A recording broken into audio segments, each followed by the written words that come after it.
dia izao tsy fisiana lavo izao ve ny ainantsika mandrava-taona ary indreny andriamanitra tsy mamesoka tsy zakany olona zany ry lalaina raha mavesatra ny tanao anio raha pitsoana dia maivana aina mahorenao ato amintsika ato e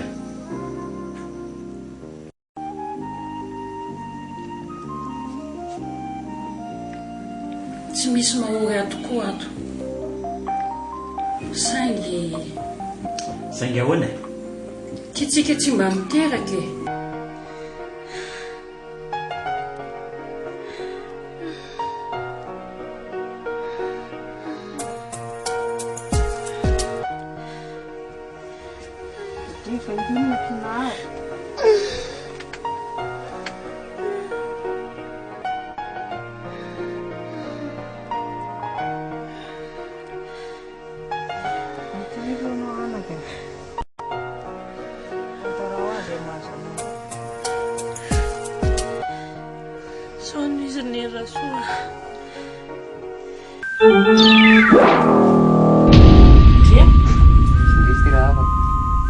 lehilahy tsy vaniny ianao rindremo fandositra didy tsy matao tody mpamitaka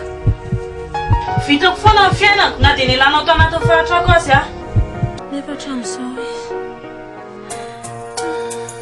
sady tsy mivelona tsy nanafatra akory tsy ena matina velona e